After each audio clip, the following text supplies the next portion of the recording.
So far we've talked about assembling instructions. What about data? How do we allocate and initialize data storage, and how do we get those values into registers so that they can be used as operands? Here we see a program that allocates and initializes two memory locations using the long macro. We've used labels to remember the addresses of these locations for later reference. When the program is assembled, the values of the label n and factend are 0 and 4 respectively, the addresses of the memory locations holding the two data values. To access the first data value, the program uses a load instruction, in this case one of the convenience macros that supplies R31 as the default value of the RA field.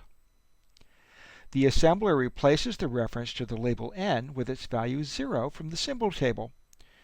When the load is executed, it computes the memory address by adding the constant 0 to the value of the RA register, which is R31, and hence the value is 0, to get the address 0 of the memory location from which to fetch the value to be placed in R1. The constants needed as values for data words and instruction fields can be written as expressions.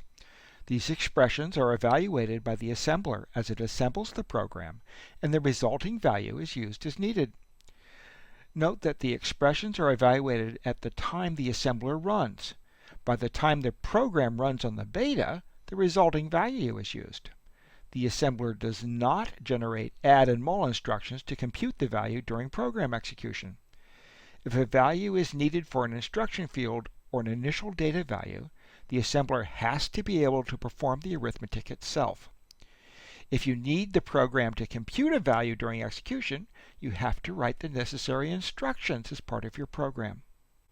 One last UASM feature. There's a special symbol period called dot, whose value is the address of the next main memory location to be filled by the assembler when it generates binary data.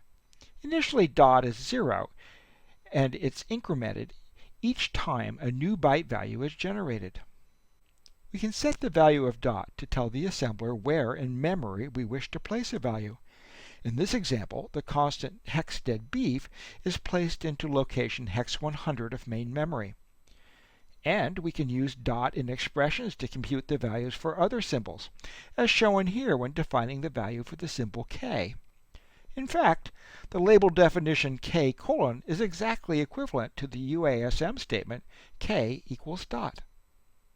We can even increment the value of dot to skip over locations, for example, if we wanted to leave space for an uninitialized array. And that's assembly language.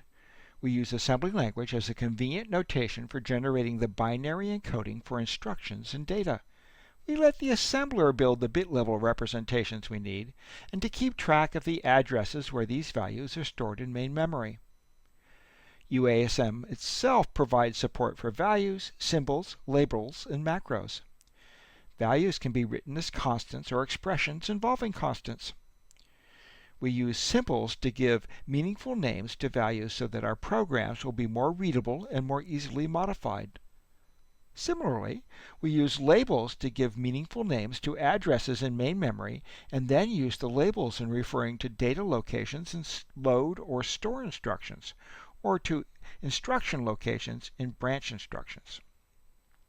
Macros hide the details of how instructions are assembled from their component fields. And we can use dot to control where the assembler places values in main memory. The assembler is itself a program that runs on our computer. That raises an interesting chicken and egg problem.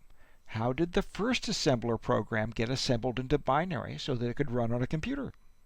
Well, it was hand-assembled into binary. I suspect it processed a very simple language indeed, with the bells and whistles of symbols, labels, macros, expression evaluation, etc., added only after basic instructions could be assembled by the program.